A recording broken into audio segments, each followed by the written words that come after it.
الشیطان الرجیم بسم اللہ الرحمن الرحیم.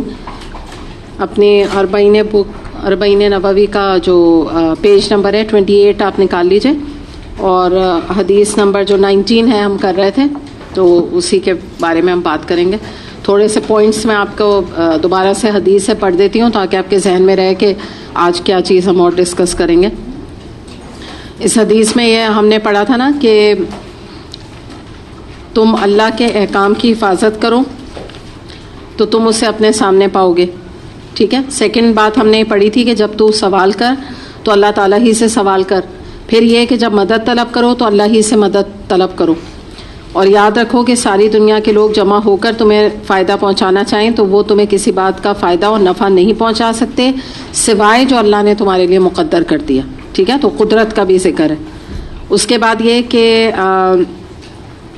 قلم اٹھا لیے گئے، صحیفے خشک ہو گئے، یعنی یہ کہ اللہ تعالیٰ کی طرف سے یہ تقدیر حتمی طور پہ لکھی جا چکی. اچھا، اس کے بعد جو بات آئی تھی اگلی جو تھی وہ بات ہے اس کے بارے میں کہ اللہ تعالیٰ کی احکام کی حفاظت کے علاوہ کہ جو چیز تمہیں نہیں ملی وہ تمہیں مل ہی نہیں سکتی تھی، وہی تقدیر والی بات نا. پھر بات ہے کہ اللہ تعالیٰ کی مدد صبر سے وابستہ ہے. اگلا جو ہمیں احکامات مل رہے ہیں وہ صبر کے حوالے سے ہیں. پھر یہ بات پتہ چل رہی ہے کہ تکلیف اور مصائب کے بعد کشادگی اور فراخی آتی ہے، یعنی ان مع العسر یسرا، بے شک تنگی کے ساتھ آسانی ہے، وہ والا کانسیپٹ یہاں پر آ رہا ہے. تو یہ کچھ بہت ساری چیزیں اس والی حدیث میں آ رہی ہیں جن کو ایک ایک کر کے ہم دیکھیں گے. تو پہلے ہم نے اس کا پارٹ دیکھ لیا تھا کہ تم اللہ کے احکام کی حفاظت کرو تم اسے اپنے سامنے پاؤ گے. یہ تو بات ہم نے کل کر لی تھی اس کے اوپر. اب آگے ہم چلتے ہیں کہ سوال والا جو ذکر ہے، جب تم سوال کرو تو اللہ ہی سے سوال کرو. تو اس کے بارے میں بھی اب آج ہم بات کریں گے. ابو داؤد میں حدیث آتی ہے، نبی کریم صلی اللہ علیہ وسلم نے فرمایا کہ بے شک اللہ تعالیٰ صاحب حیا ہے وہ کرم ہے. جب بندہ اللہ تعالیٰ کے سامنے ہاتھ پھیلاتا ہے تو اللہ تعالیٰ کو شرم آتی ہے کہ اسے خالی ہاتھ لوٹا دے. یعنی اللہ تعالیٰ حتی الامکان بندے کی جو دعائیں ہیں اس کو اللہ تعالیٰ قبول کرتا ہے. یہی وجہ ہے کہ آپ کو یہ بات میں نے بتائی ہوئی ہے نا حدیث کے مطابق کہ دعا ہر صورت قبول ہوتی ہے. یا تو دعا قبول ہو جاتی ہے ایز اٹ از، یا اس کے بدلے میں بلا ٹل جاتی ہے، یا کیا ہوتا ہے آخرت میں ذخیرہ ہو جاتی ہے. تو اسی بنا پہ کہ اللہ تعالیٰ خالی بندے کو نہیں لوٹاتا.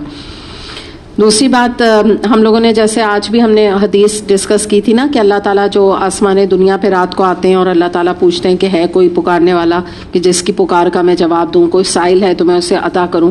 تو یہ بھی بات وہی ہے کہ جو یہاں پر بات ہے نا کہ جب بھی تمہیں سوال کرنا ہے تو اللہ سے کرو. تو پھر ہم کیوں بندوں سے، یا ہم جیسے لوگ کہتے ہیں نا قبر پرستی میں جو مبتلا ہوتے ہیں یا اس طرح کی چیزوں میں ہوتے ہیں، تو وہ کیوں اپنا وقت وہاں ضائع کرتے ہیں، جبکہ اللہ تعالیٰ فرما رہے ہیں نا کہ میں ہوں تمہارے لیے، I am there for you, کہ جو بھی تمہیں حاجت ہے، جو بھی تمہیں پریشانی ہے تم مجھ سے مانگو. میں تو آسمانی دنیا پہ آتا ہوں کیونکہ آپ کو پتہ ہے یہ جو تہجد کا وقت ہوتا ہے یہ سب سے زیادہ قبولیت کا وقت ہے. تو ایک تو یہ نصیحت آپ کو کہ جو بھی کوئی جو سوال کرتا ہے نا کہ ہمیں یہ ٹرائل ہے، ہمیں یہ مسئلہ، ہمیں یہ مصیبت، ہماری یہ بیماریاں، ہمیں اتنی آزمائشیں گھر میں آتی رہتی ہیں، یا آج کل اتنے زیادہ ہمارے مسائل چل رہے ہیں، اس کا صرف یہی حل ہے. وہ کیا ہے کہ آپ تہجد کی نماز پڑھیں. اگر آپ ریگولر نہیں پڑھ سکتے ہیں کوئی بات نہیں، ایسے موقع پہ تہجد کی نماز کا التزام کریں جب آپ بہت پریشانی کی حالت میں. آپ دیکھیے آپ کی کیسی دعا قبول ہوتی. اتنا زیادہ قبولیت کا وقت ہوتا ہے، اور اس میں جب تک آپ کی وہ پریشانی دور نہ ہو آپ تہجد کی الارم لگا کر اٹھیں اور تہجد کی نماز ادا کریں. اس کے بعد پھر ہم یہ دیکھتے ہیں کہ دیکھیں جب یہ ہے نا کہ جب تمہیں سوال کرنا ہے تو اللہ سے کرو، جب تمہیں مدد طلب کرنی ہے تو اللہ سے مدد طلب کرو. تو اس کے بارے میں بھی آپ یہ دیکھ لیجئے کہ ہم کیا چیز ہیں. اللہ تعالیٰ جو ہم تو عام بندے ہیں، ہم اگر اپنے انبیاء علیہ السلام کی زندگی کے اوپر توجہ ڈالیں تو ہمیں پتہ چلتا ہے کہ آپ دیکھیں جس پر بھی انبیاء پر آزمائش ہوئی انہوں نے اللہ سے ہی دعا مانگی، اللہ سے ہی دعا طلب کی اور مدد طلب کی. جیسے مثال کے طور پہ آدم علیہ السلام پر یہ آزمائش ہی آئی تھی نا، شیطان نے جو ان کو بہکا دیا تھا، انہوں نے جو بھی وہ پھل تھا کھا لیا. تو اس کے بعد آپ دیکھیں ان کی دعا کیا تھی، ربنا ظلمنا انفسنا وان لم تغفر لنا وترحمنا لنکونن من الخاسرین، کہ اے ہمارے رب ہم نے اپنی جانوں پر ظلم کر بیٹھے ہم، اور اگر تو نے ہمیں معاف نہ کیا اور ہم پر رحم نہ فرمایا تو ہم تو بڑا خسارہ اٹھانے والوں میں سے ہو جائیں گے. پھر آپ یہ دیکھیں کہ نوح علیہ السلام جب اپنی قوم کو کوئی 950 سال انہوں نے تبلیغ کی، اس کے بعد آپ دیکھیں کہ پھر کیا ہوا کہ قوم مان گئی. کتنے لوگ, مشکل سے 80 لوگ ایمان لائے. تو اتنی ان کو جب یہ تکلیف آئی, اتنی تکلیف آئی, تو انہوں نے کس سے مدد طلب کی؟ اللہ سے. ان کے بارے میں آتا ہے قرآن میں, یہ آیت آتی ہے جس میں کہ یہ آتا ہے, یہ ہے سورہ قمر آیت نمبر 10 ہے. اس میں آتا ہے فدعا ربہ انی مغلوب فانتصر, یا اللہ میں عاجز آ گیا ہوں, میں پریشان ہو گیا, اللہ تعالیٰ تو میری مدد فرما. تو ڈائریکٹ انہوں نے اللہ سے مدد طلب کی نا. اس کے بعد آپ دیکھیں یونس علیہ السلام کے ساتھ کیا ہوا تھا, مچھلی کے پیٹ میں وہ چلے گئے, کتنی بڑی آزمائش آئی. انہوں نے اس وقت انہوں نے تو نہیں یہ کہا کہ داتا گنج بادشاہ آپ میری مدد کریں, میں مثال دے رہی ہوں آپ کو. انہوں نے کس کا ذکر کیا؟ اللہ سے کہا لا الہ الا انت سبحانک انی کنت من الظالمین. کیا ترجمہ ہے؟ یا اللہ تیرے سوا کوئی معبود نہیں, تو ہر عیب سے پاک ہے اور میں ہی خطا کار ہوں. اللہ سے مدد طلب کی, اور یہ اس بات کا اعادہ کیا, اس بات کو کنفرم کیا کہ اللہ تعالیٰ مجھ سے غلطی بھی, میں ایکسیپٹ اپنی غلطی کو کرتا ہوں یا کرتی ہوں. تو یہ چیز اللہ تعالیٰ کو نا بہت پسند ہے کہ اپنی خطا یا گناہ کا اعتراف بندے کی طرف کرنا. تبھی آپ کو شرائط میں سے توبہ کی ایک شرط یہ بتائی گئی ہے, اعتراف کرنا. اچھا, پھر آپ آ جائیں نبی کریم صلی اللہ علیہ وسلم کے اوپر. کون سی ایسی آزمائش ہے جو نبی کریم صلی اللہ علیہ وسلم نے نہیں جھیلی ہو؟ اولاد سے لے کے اور بیوی سے لے کے, اور اس کے علاوہ جو ابھی آپ دیکھیں غزوہ احد کی آپ آزمائش دیکھ لیجئے. اس کے علاوہ بھی آپ نے جو تبلیغ کی, کاہن اور مجنوں آپ کہلائے گئے, ہم بہت دفعہ ڈسکس کر چکے ہیں آپ کے زندگی کے حالات.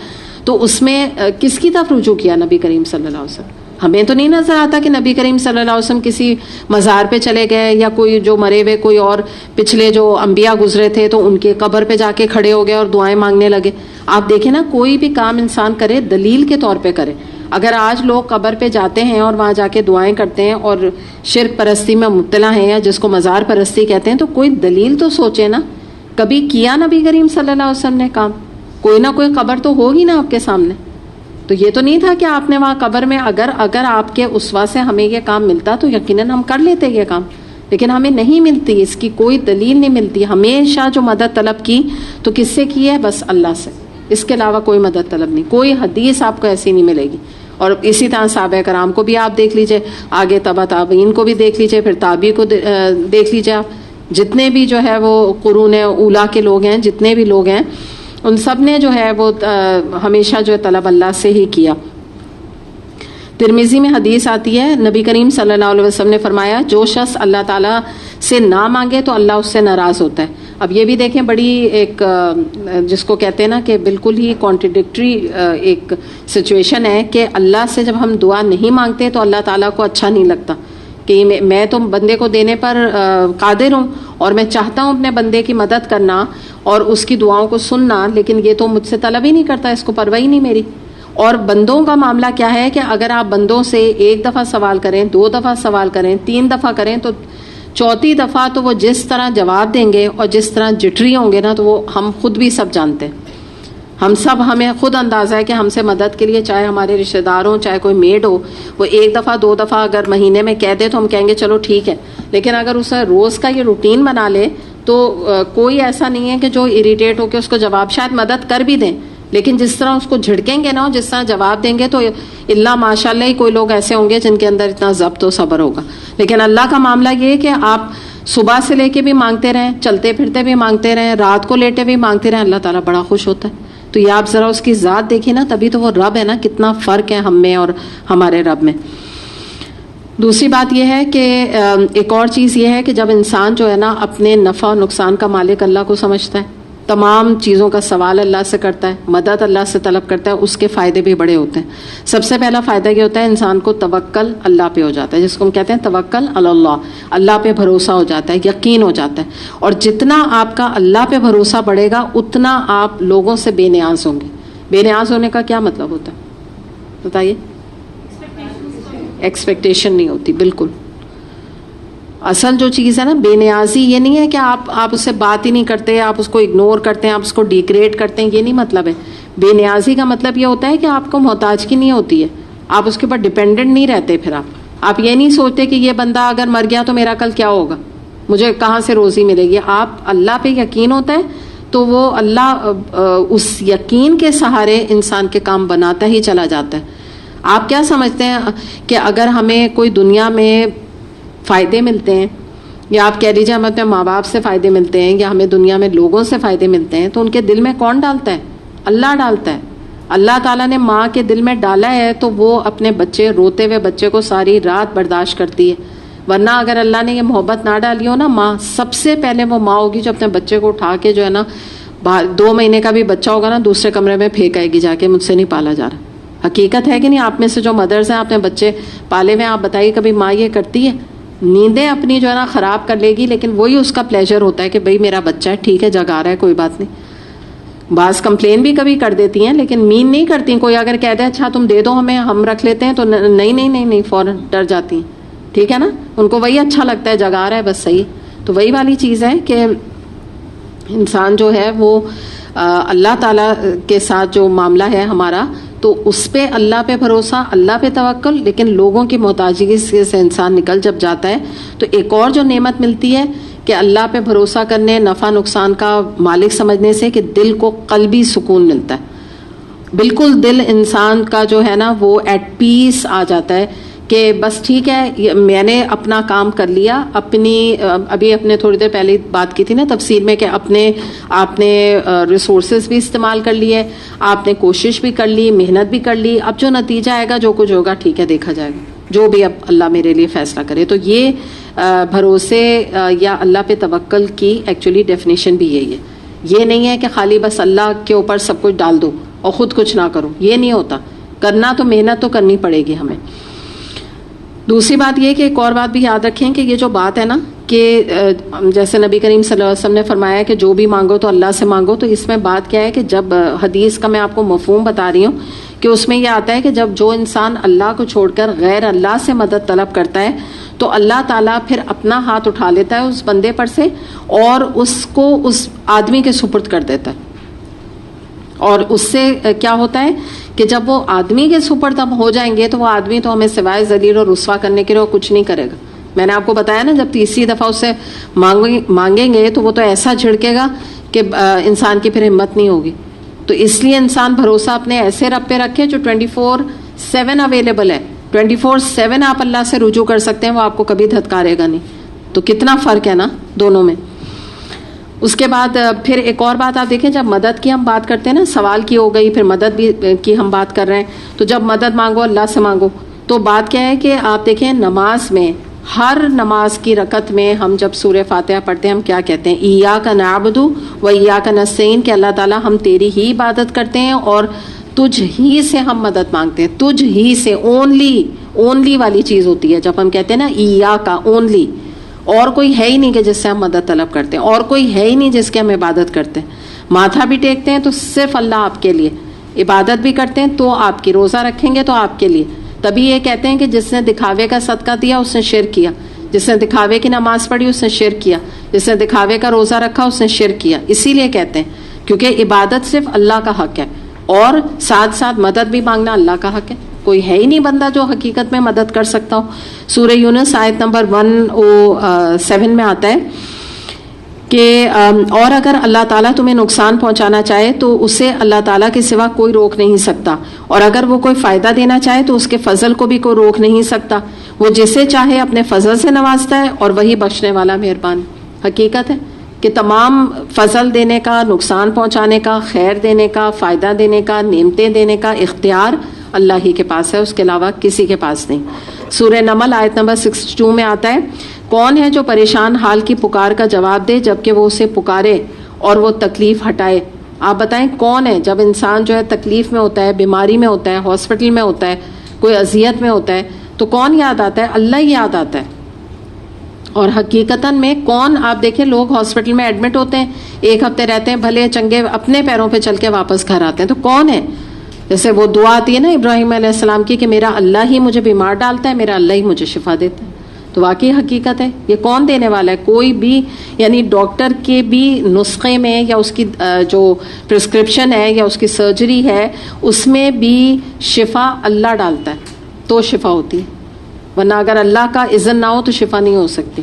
پھر اس کے بعد یہ بھی جو یہاں پر بات ہے نا کہ تم خوشحالی میں اس کی طرف رجوع کرو تو وہ تنگ دستی میں تمہاری مدد کرے گا. یہ بھی ایک حصہ حدیث کا یہاں پر ہے نا.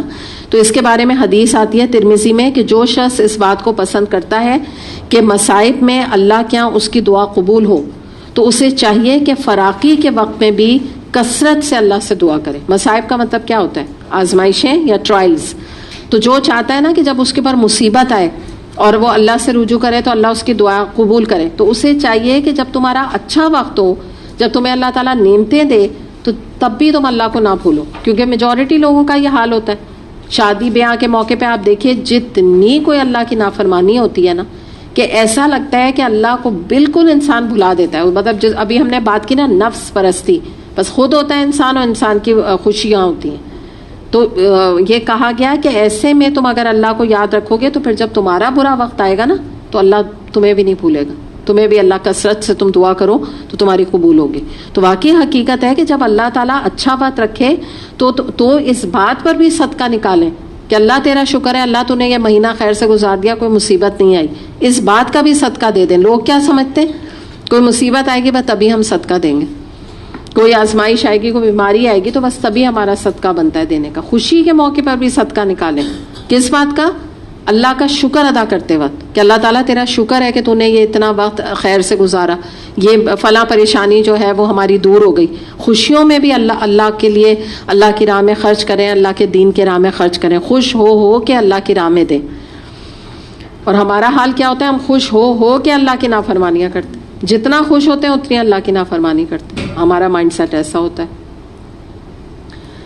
دوسری بات یہی ہے کہ ہمیں اس سے جو ہم اگر سم اپ کریں تو ہمارے سامنے آتا ہے کہ اللہ کے سوا کوئی نہیں کہ جس کو انسان پکارے, اللہ کے سوا کوئی نہیں جس سے انسان مدد مانگے, اللہ کے سوا کوئی نہیں جو ہمارے ٹرائلز, ہماری آزمائشوں, ہمارے مصائب کو دور کرنے والا ہے, اور اللہ کے سوا کوئی نہیں کہ جب ہمیں مدد کی ضرورت ہو تو وہ کوئی آگے بڑھ کر آئے اور ہماری مدد کرے. پھر اس کے بعد دعا صرف اللہ حقدار ہے کہ دعا انسان اللہ سے کرے, اس کے علاوہ کسی سے نہیں. ہاں آپ جس کو کہتے ہیں نا کہ آپ کوئی وسیلہ اس طرح سے آپ اختیار کر سکتے ہیں, وسیلہ کا ورڈ بلکہ میں نے غلط کہہ دیا, آپ اس کو مس انڈرسٹینڈ نہ کر لیں, کہ آپ اس طرح سے کہہ سکتے ہیں کہ کسی سے آپ نے پانی مانگ لیا, ٹھیک ہے نا. تو یہ تو نہیں ہوگا کہ اگر میں یہاں کہتی رہوں کہ اللہ تو میری مدد کر, مجھے پانی مل جائے. پانی تو ایسے تو نہیں ملے گا. یا میں سوال کروں اللہ تو مجھے پانی مل جائے, تو اس کے لیے مجھے محنت کرنی پڑے گی یا کسی سے کہنا پڑے گا. تو یہ کوئی پرابلم نہیں ہے کہنے میں, ٹھیک ہے نا, کہ ایک میں نے کوئی وسائل اختیار کر لیے جس کو کہنا چاہیے, تو اس کی اجازت ہے. اس کے بعد پھر ہم دیکھتے ہیں کہ جو یہاں بات بھروسے کی بھی آ رہی ہے اللہ کے توکل پہ کرنے پر, تو اس پہ بھی تھوڑی ہم یہ بات کر لیتے ہیں کہ یہاں یہ بات کہی گئی نا کہ ساری انسانیت مل کر بھی تمہیں فائدہ پہنچانا چاہے تو نہیں پہنچا سکتی, سب مل کے تمہیں نقصان پہنچانا چاہیں تو نہیں پہنچا سکتے. تو پھر غم اور ٹینشن کس بات کا ہے؟ بعض دفعہ انسان ہر بار ڈرتا رہتا ہے نا کہ فلاں میرا برا چاہتا ہے, فلاں مجھ سے حسد کرتا ہے, فلاں نے مجھے نظر لگا دی, فلاں نے ہمارے گھر میں جادو کر دیا, فلاں نے ہمارے لیے بری بات نکالی, فلاں کی بلائیں انہوں نے ہمارے اوپر ڈال دیں. ایسے لوگ سوچتے رہتے ہیں نا. تو یہ بھی سپرسٹیشس ہونے کی ضرورت نہیں ہے. اللہ تعالیٰ اگر نہیں چاہے گا تو سب مل کر بھی آپ کا نقصان کرنا چاہیں تو آپ کا نقصان نہیں ہوگا. ہاں کرنے کا کام کیا ہے, اگر آپ کو اس سے کسی سے شک ہے کہ یہ نظر لگ گئی ہے کسی کی, تو آپ نظر کی دعائیں پڑھیں. اگر آپ کو کسی جادو کا اثر کا ڈر ہے تو معوذتین پڑھیں, سورہ البقرہ پڑھیں. پھر بھی اللہ سے ہی مدد طلب کرنی, جو بات ہمیں نبی کریم صلی اللہ علیہ وسلم بتا گئے. لوگ کہتے ہیں یہ مسئلہ آ گیا, بھئی کون سا ورد کریں, کون سے وظیفے پڑھیں, گھر میں جادو ہو گیا, اثر ہو گیا, یہ ہو گیا. جو بھی چیز ہے تو وہ اس کا کو زائل کرنے کا بھی طریقہ اللہ کی مدد ہے, یاد رکھیں. اس کے علاوہ کوئی نہیں, کوئی پیر فقیر کوئی نہیں کچھ جھاڑ سکتا, یا کوئی بھی آ کے کچھ جو ہے نا گھر میں کوئی چیزیں جو تعویذ وغیرہ دے کر ڈال کر یا کوئی چیز لٹکا کر جو ہے وہ بلاؤں کو نہیں نکال سکتا. اس پر بھی اللہ ہی قادر ہے. سورہ یوسف آیت نمبر 67 میں آتا ہے, میرا اللہ تعالیٰ ہی پہ بھروسہ ہے اور بھروسہ کرنے والوں کو اسی پر بھروسہ کرنا چاہیے. کہ عقل مندی بھی یہی ہے کہ اللہ پر ہی انسان بھروسہ کرے. سورہ طلاق آیت نمبر 3 میں آتا ہے, وَمَن يَتَوَکَّلْ عَلَى اللَّهِ فَهُوَ حَسْبُهُ, جو اللہ پہ توکل کرے گا اللہ اس کے لیے کافی ہو جائے گا. اگر ہم صحیح معنوں پہ اللہ پہ بھروسہ کریں تو اللہ ہمارے لیے کافی ہے, کافی تھا اور کافی رہے گا. ہمیں کسی کی بھی اس میں مدد کی ضرورت نہیں پڑے گی. اس کے بعد اگلی جو اس میں بڑی امپورٹنٹ بات آ رہی ہے وہ آ رہی ہے تقدیر کے حوالے سے, کہ یہ ساری تقدیر تمہارے لیے لکھ لی گئی, قلم اٹھا لیے گئے, صحیفے خشک ہو گئے, ٹھیک ہے, یہ جو بات ہے. تو اس کو اب ہم تقدیر کے حوالے سے دیکھ لیتے ہیں. ایک حدیث بڑی امپورٹنٹ آپ کے سامنے میں رکھ رہی ہوں جس سے آپ کو بات تقدیر کے حوالے سے بڑی اچھی سمجھ انشاءاللہ آنی چاہیے. جابر رضی اللہ عنہ سے روایت ہے کہ نبی کریم صلی اللہ علیہ وسلم کے پاس سے ایک آدمی آیا اور اس نے یہ سوال کیا کہ اے اللہ کے رسول صلی اللہ علیہ وسلم جب تقدیر لکھی جا چکی تو پھر ہمارے عمل کا فائدہ کیا ہے؟ اچھا یہ لوگ سوال کرتے ہیں نا, بچے بھی بعض دفعہ کرتے ہیں اور عام لوگ کے ذہن میں بھی یہ سوال آتا ہے. تو آپ صلی اللہ علیہ وسلم نے فرمایا کہ نہیں, تم ضرور عمل کرو کیونکہ انسان کو وہی میسر آئے گا جو اس نے عمل کیا ہوگا.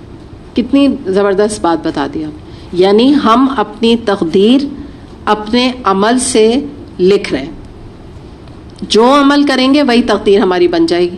اور اللہ کا علم ازلی ہے. اللہ تعالیٰ جب سے ہم سمجھے دنیا بنی اور جب دنیا ختم ہوگی تب تک کے بارے میں اللہ تعالیٰ جانتا ہے.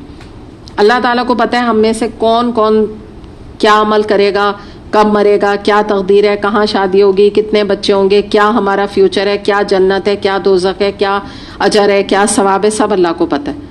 اور یہ وہ ربی کیا ہے کہ جس کو ہمارے فیوچر کے بارے میں نہ پتہ ہو. وہ کیسا رب ہوگا جو یہ کہے کہ مجھے تو پتہ ہی نہیں اس آدمی کے بارے میں, جنت میں جانے والا ہے, جہنم میں جانے والا ہے, تو ہم اس کو رب کہیں گے؟ تو یہ سمپل بات ہے کہ ہم اپنے عمل سے اپنی جنت یا دوزخ بنا رہے ہیں. ہم اپنے عمل سے اپنی تقدیر لکھ رہے ہیں, خود ہم لکھ رہے ہیں. اپنے کیے کی آپ سمجھیے کہ کاپیز تیار ہو رہی ہیں تقدیر کی شکل میں.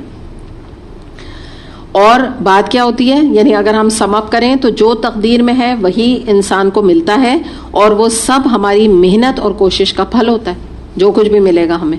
تو یہ بات بھی, اور اس میں ایک حدیث بھی آتی ہے جس میں اور آپ کو بات سمجھ آ جائے گی. ترمذی کی حدیث ہے, نبی کریم صلی اللہ علیہ وسلم نے فرمایا کہ یاد رکھو تم جس چیز سے محروم ہو وہ تمہاری قسمت میں نہیں تھی, اور جو تمہیں چیز مل گئی ہے وہ تمہیں مل کر رہنی تھی, کیونکہ یہ اللہ تعالیٰ کے فیصلے ہیں جو ہر حال میں پورے ہوتے ہیں.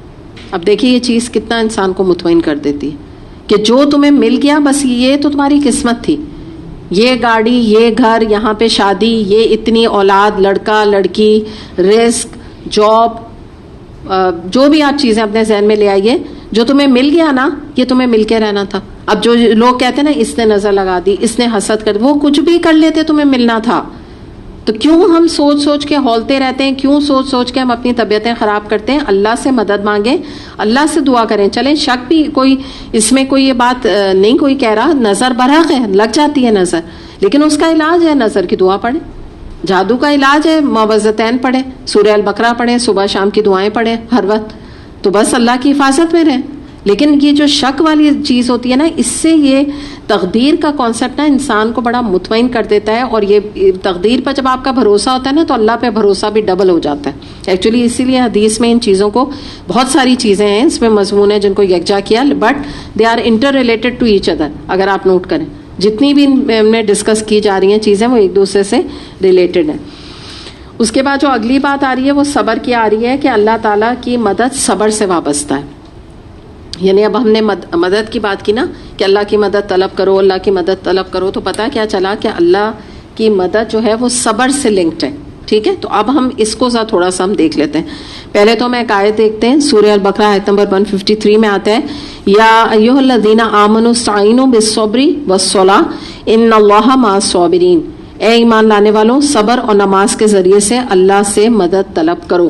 تو دو ٹولز ہمارے سامنے پہلے تو آ گئے کہ اللہ تعالیٰ سے مدد طلب ہم کریں گے دو چیزوں کے ذریعے سے. ایک تو ہم صبر کریں گے اللہ کی راہ میں, اور سیکنڈ یہ کہ ہم نماز پڑھیں گے. یعنی عبادت کا کانسیپٹ ہے, اور نماز جب آدمی پڑھتا ہے آف کورس اس میں دعا مانگتا ہے, تو آپ نماز کہہ لیں, آپ اس کو دعا کہہ لیں. ٹھیک ہے نا, یہ بات ہے.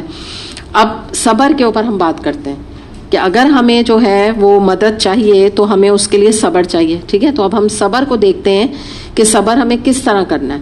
تو پہلی جو ڈیفینیشن آتی ہے جو ہم نے پہلے بھی بات کی ہے کہ مصیبتوں پہ صبر کرنا ہے, پہلی بات. دوسری بات یہ ہے کہ اللہ کی اطاعت کے اوپر ہمیں صبر کرنا ہے, کہ اللہ کی اطاعت کرنی ہے. اچھی لگ رہی ہے, نہیں لگ رہی, صبح فجر میں نہیں دل چاہ رہا اٹھنے کا, نیند آ رہی ہے, لیکن کیا کرنا ہے, اٹھنا ہے. صحیح ہے. روزہ رکھنے کا نہیں دل چاہ رہا, گرمی لگ رہی ہے, بہت پیاس لگ رہی ہے, روزہ رکھنا ہے نا. یہ ساری چیزیں نا نہ چاہتے ہوئے بھی اللہ کی اطاعت کرنی ہے. پھر اس کے بعد یہ ہے کہ مثال کے طور پہ جو ہے گناہ کوئی ہے بڑا ٹیمپٹنگ لگ رہا ہے, بڑا اچھا لگ رہا ہے, بڑا موڈ ہو رہا ہے, میوزک تیز میوزک لگانے کا دل چاہ رہا ہے, بڑا مزہ آ رہا ہے. ٹھیک ہے, مووی آئی ہوئی ہے نئی, سب لوگ باتیں کر رہے ہیں مووی کے بارے میں, ریویوز دے رہے ہیں, اور انسان کے دل میں پیدا ہو رہی ہے انکلینیشن, اور دل چاہ رہا ہے کہ بھئی میں بھی مووی وہ دیکھوں. لیکن گناہ کے اوپر ضبط نفس کرنا ہے تو یہ بھی صبر ہے. ٹھیک ہے نا, مختلف ہم صبر کی ڈیفینیشن پڑھا ہے. تو یہ تمام چیزیں تو یہ براڈ ہے نا, میں نے آپ کو موٹی موٹی صبر کی ڈیفینیشن بتا دی ہیں. اب کیا ہے کہ ہم تھوڑا سا صبر کو سیکھتے ہیں انبیاء کے تھرو, کہ انبیاء نے کس طرح صبر کیا, جو اللہ کی مدد پھر ان کے ساتھ آئی. کیونکہ ہم یہاں دیکھ رہے ہیں کہ صبر اور اللہ کی مدد کا ریلیٹڈ ہے.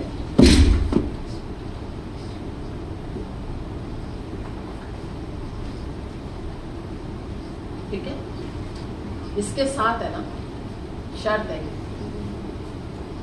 تو اس کو ہم تھوڑا سا دیکھیں گے انبیاء کے حوالے سے نا.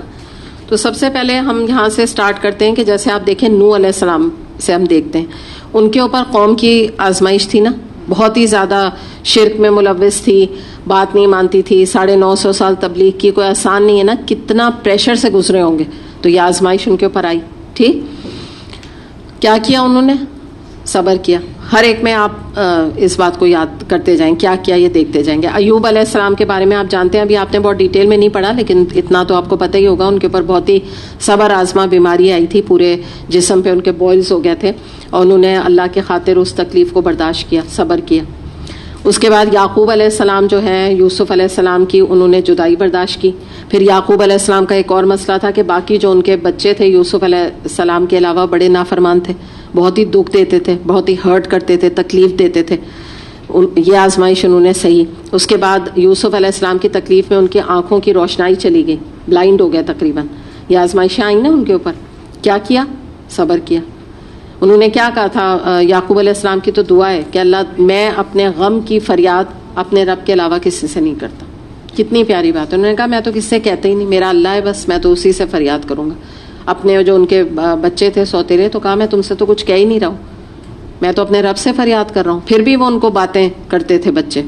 پھر ابراہیم علیہ السلام کے بارے میں ان کی آزمائشیں یاد کر لیجئے. اولاد کی آزمائش, آگ میں ڈالے گئے, ہجرت کی, بیوی اور بچے کو بالکل تنہا چھوڑ دیا صحرا میں. اس کے بعد والد جو ہے وہ آزر جو تھے بت تراش, بتائیے ذرا, اور ان میں ایسا توحید کا نام لینے والا ابراہیم علیہ السلام جیسا بیٹا پیدا ہوا, باپ نے گھر سے نکال دیا. کوئی آزمائشیں کم ہیں؟ آپ دیکھیں سب آزمائشوں میں کیا کیا, صبر کیا. کوئی کودنا آسان کام ہے اس آگ میں, وہ تو گلو گلزار تو بعد میں اللہ نے بنائی نا, سامنے تو دہکتی ہوئی آگ تھی. تو یہ صبر ہی تو ان کا جو تھا انہوں نے اختیار کیا کہ بس ٹھیک ہے, جل گیا اللہ کے لیے. اس کے بعد یونس علیہ السلام کا ابھی ہم نے واقعہ پڑھا کہ مچھلی کے پیٹ میں چلے گئے. کیا کیا, صبر کیا. واویلا تو نہیں مچایا نا, کیا کیا وہاں, تو شور نہیں کیا, نہ ہنگامہ کیا. یہ کہتے کیا یہ اللہ تعالیٰ آپ نے میرے ساتھ یہ کیا ہے, میں تو نبی ہوں, یہ میرے ساتھ کیا ہوا. کسی کا ان کی کمپلین آپ چھوڑیں, میں تو یونس علیہ السلام پہ رکھ کے کہہ رہی ہوں, باقی بھی کسی نے کوئی کویسچن کیا. ابراہیم علیہ السلام یہ کہہ سکتے تھے اللہ تعالیٰ سے, اللہ تعالیٰ کیا میں ہی رہ گیا ہوں ساری آزمائش کے لیے, کیونکہ جتنی آزمائشیں واقعی ابراہیم علیہ السلام پہ آئی ہیں اتنی کسی پہ نہیں آئی. تبھی اللہ نے ان کو خلیل اللہ کا خطاب دیا نا, اپنا خلیل بنایا. کوئی کمپلینس نہیں ہے. اس میں بھی دعا کی یونس علیہ السلام نے, مچھلی کے پیٹ میں صبر کیا, کہا بھائی میں ہی خطا کار ہوں, یہی کہا نا, کنتو من الظالمین, میں خطا کار ہوں. اچھا موسیٰ علیہ السلام کی دیکھیے اتنی حجت باز قوم کہ چھوٹی چھوٹی باتوں پہ ان کو زج کر کے رکھ دیتے تھے. کوئی بات موسیٰ علیہ السلام کی نہیں مانی نا, بالکل بھی. ان کی اللہ کی تو کیا کرتے, اپنے رسولی کی نہیں کوئی بات مانتے تھے. تھوڑے طور پہ گئے تھوڑے دن کے لیے, پیچھے سے بچڑا بنا کے بیٹھ گئے. تو یہ حال ان کا تھا. کتنی زیادہ انہوں نے, ان کی صبر آزما قوم تھی نا, جسے کہنا چاہیے. اس کے بعد پھر ہم نبی کریم صلی اللہ علیہ وسلم کی ٹرائلز اور آزمائشیں, ابھی ہم نے تھوڑی دیر پہلے اس پر بات کی. اب آپ دیکھیے سارے ان کی انبیاء کی آزمائش ہم نے دیکھی, ہم نے شارٹ ان شارٹ ظاہر ہم نے اس کو ڈسکس کیا ہے, اور ہم نے اس سے کیا سیکھا. سب سے ہم نے جو ایک ہی سبق سیکھا ہے نا, کیا ہے وہ, صبر. سب نے صبر کیا. ٹھیک ہے, اب آپ دیکھیے کہ اب ہم نے کیا بات کی ہے. ابھی جو میں نے آپ کو یہ حدیث ہی کے الفاظ آ رہے ہیں کہ اللہ تعالیٰ کی مدد صبر سے وابستہ ہے, شرط میں نے بتائی ہے نا. اب آپ دیکھیے کہ سب کو کیا انعام ملا. اب ہم یہ دیکھتے ہیں, یہاں سے شروع ہم کرتے ہیں. نوح علیہ السلام کو ٹھیک ہے 950 سال تبلیغ کی, اس کے بعد کیا ہوا, جو ان کی قوم تھی اس کے بارے میں قرآن میں آتا ہے, ان کو کرب عظیم سے اللہ نے نجات دی. کرب عظیم کیا تھا؟ شدت کی تکلیف تھی جب وہ اپنی قوم کو گناہوں میں مبتلا اور شرک میں مبتلا ہوتا دیکھتے تھے. اللہ نے ان کو نجات دے دی, کشتی میں بٹھایا اور وہی جو 80 لوگ تھے ان کے ساتھ پار کروا دیا. ٹھیک ہے نا, وقت اچھا آیا نا, اللہ کی مدد آئی کہ نہیں آئی؟ آئی نا. اس کے بعد دیکھیے یوسف علیہ السلام کے ساتھ کیا ہوا, ساری آزمائشیں انہوں نے صحیح, یوسف علیہ السلام کی بھی بڑی بڑی آزمائشیں ان کے اوپر آئیں. پہلے ان کے اوپر جو ہے وہ بچپن میں آپ کو پتہ ہے کہ ان کے بھائیوں نے کنویں میں ڈال دیا. پھر عورت کی آزمائش آئی, اس نے ٹیمپٹ کرنے کی کوشش کی. اس کے بعد کیا ہوا, نتیجہ کیا ہوا, اس پہ صبر, انہی کا میں نے آپ کو ڈسکس نہیں کیا تھا صبر کے حوالے سے. تو انہوں نے جو صبر کیا تو اینڈ رزلٹ کیا ہوا, تخت مصر کے وہ مالک بن گئے. ٹھیک ہے نا, مدد آئی اللہ تعالیٰ کی, اتنا اونچا مقام مل گیا. اس کے بعد یعقوب علیہ السلام کے اوپر جو آزمائشیں آئیں, ایونچولی بیٹا بھی ان کو مل گیا, یوسف علیہ السلام. بیٹے کی وجہ سے ان کی بینائی بھی پھر لوٹ آئی, ان کی وہ جو قمیص تھی وہ ان کی آنکھوں میں ڈالی, واٹ ایور جو بھی ریزن تھا, ان کی بینائی اللہ نے لوٹا دی. تو اللہ قادر ہے اس چیز پہ. بیٹے جو اتنے نافرمان تھے وہ بھی سدھر گئے, ٹھیک ہو گئے سارے بیٹے بھی. تو سب کچھ ان کو اللہ تعالیٰ کی مدد آئی, سب ان کی چیزیں ان کو لوٹ کے مل گئی. یونس علیہ السلام کو کیا ہوا, جب دعا کی اللہ تعالیٰ کے سامنے ایڈمٹ کیا تو کیا ہوا, مچھلی کے پیٹ سے آزادی ان کو مل گئی. اتنی بڑی آزمائش ان کے اوپر آئی تھی. ابراہیم علیہ السلام کو کیا ہوا, تمام آزمائشیں ان کے اللہ نے آسان کی, ایون آگ میں ڈالا وہ گلو گلزار بن گئی. ہر طرح کی آزمائش اللہ نے ہلکی کی. کیوں؟ کیونکہ صبر کیا. پھر اس کے بعد موسیٰ علیہ السلام کو کیا ہوا, فرعون سے نجات ملی. موسیٰ علیہ السلام اور ان کی قوم کو, ٹھیک ہے حجت باز تھی لیکن موسیٰ علیہ السلام کی بھی تکلیفیں دور ہوئیں ایونچولی. اس کے بعد آپ صلی اللہ علیہ وسلم نے جو 13 سال کی آزمائشیں اور تکلیف اور جو برداشت کی آپ نے, اور اس کے بعد ایونچولی جو پورا جو وقت آپ کا گزرا ہے 23 سال جو پورے لگے, تو اس میں فتح مکہ جب ہوا ہے, یعنی مدینے کے جانے کے بعد بھی میں آپ کو بتا رہی ہوں کہ وہاں سے جب فتح مکہ ہوا تو سارا عرب جو ہے نا آپ کے قدموں میں سرنگوں ہو گیا. نہ صرف یہ کہ مکہ کی آزمائشیں ختم بھی, بلکہ مدینہ میں بھی اتنا آپ کو عروج ملا. اور اس کے بعد ایک وقت ایسا بھی آیا فتح مکہ کے بعد کہ پورا عرب ہی آپ کے انڈر آ گیا. کتنی آزمائشیں نبی کریم صلی اللہ علیہ وسلم نے صحیح تھی, لیکن کیونکہ ہر موقع پر صبر کیا, اللہ کی مدد آتی رہی. تو اس سے اب آپ اندازہ لگا سکتے ہیں, شارٹ ایک ریویو ہے لیکن you will get an idea کہ جو اس طرح سے انہوں نے قربانیاں دی ہیں ہمارے انبیاء نے اور ہمارے رسولوں نے, تو اللہ نے ایونچولی ان کو کتنی کامیابی دنیا میں دی, کتنی عزت دی. تو یہ چیز ہمارے لیے سبق کے لیے بہت کافی ہونی چاہیے. دوسری بات یہ کہ قرآن میں یہ آیت آتی ہے علم نشرح کی کہ فَإِنَّ مَعَ الْعُسْرِ يُسْرًا, پھر ریپیٹڈلی آتا ہے اِنَّ مَعَ الْعُسْرِ يُسْرًا. کیا ترجمہ ہے اس کا؟ بے شک تنگی کے ساتھ آسانی ہے, بے شک تنگی کے ساتھ آسانی. 2 دفعہ آتا ہے اس سورے میں یہ ذکر. تو واقعی یہ حقیقت ہے کہ اللہ تعالیٰ ضرور تنگی, تکلیف, ٹرائل ڈالتا ہے, لیکن اس کے ساتھ ساتھ ہی آسانی ہوتی ہے. بعد میں نہیں کہا, دیکھیے کیا کہا جا رہا ہے, بے شک تنگی کے ساتھ. ہاں, ماں جو ہوتا ہے نا, ماں کا ترجمہ کیا ہوتا ہے, ساتھ ہوتا ہے. یہ نہیں کہا جا رہا ہے کہ اس کے بعد ایونچولی تھوڑے دن کے بعد آسانی, یہ نہیں کہا جا رہا. جہاں تنگی آتی ہے اس کے ساتھ آسانی ہوتی ہے, ہمیں نظر نہیں آتی. جب ہم اللہ پہ بھروسہ کرتے ہیں, اللہ کے اوپر صبر کرتے ہیں, اللہ تعالیٰ ساتھ ہی ساتھ جو ہے نا وہ اسی میں سے آسانی پیدا کر دیتے ہیں. اور یہ عبداللہ بن مسعود رضی اللہ عنہ کے بہت اچھا قول ہے کہ وہ فرمایا کرتے تھے کہ اگر مشکل کسی سوراخ میں بھی گھس جائے تو اس کے بعد بھی آسانی اس سوراخ کے اندر پہنچے گی اور اس مشکل کو دور کرے گی. یہ ان کا قول تھا. یعنی وہ کہتے, کیا مراد ہے کہ تم ہمت نہیں ہارو, اللہ تعالیٰ نے فرما دیا ہے کہ بے شک تنگی کے ساتھ آسانی ہے. تو اور اس کے بعد وہ سورہ علم نشرح کی آیات کی تلاوت کیا کرتے تھے کہ فَإِنَّ مَعَ الْعُسْرِ يُسْرًا إِنَّ مَعَ الْعُسْرِ يُسْرًا. تو یہ کہتے تھے جب اللہ نے یہ بات فرما دی ہے نا تو ایسا کبھی ہو نہیں سکتا کہ تمہاری جو یہ تنگی ہے تو یہ قائم رہے. دیکھیں نا, ہر اندھیری رات کے بعد ایک صبح طلوع ہوتی ہے جو ایک نئی زندگی کا پیغام دیتی ہے نا. تو یہ تو نہیں ہوتا کہ ہمارے ذہن میں یہ بات ہو کہ بس اب جو رات ہو گئی ہے تو 6 دن اب رات رہے گی. تو اسی طرح تنگی آتی دنیا میں, اللہ نے طریقہ یہ بنایا ہے, آزمائشیں آتی ہیں چلی جاتی ہیں, پھر اچھا وقت آ جاتا ہے. تو انسان کبھی بھی آزمائشوں میں مایوس نہ ہو, اور جو ایک سم اپ اگر ہم اسے کریں تو ہر صورت میں سوال بھی اللہ سے کرنا ہے, دعا بھی اللہ سے کرنی ہے, بھروسہ بھی اللہ پہ کرنا ہے, توکل بھی اللہ پہ کرنا ہے. اور اس کے بعد جو اگلا ہمیں سبق مل رہا ہے وہ کیا ہے کہ تکلیف اور آزمائش پہ صبر کرنا ہے. صبر کے ساتھ اللہ کی مدد جو ہے وہ وابستہ ہے یا اٹیچڈ ہے. ٹھیک ہے, انشاءاللہ تعالیٰ یہ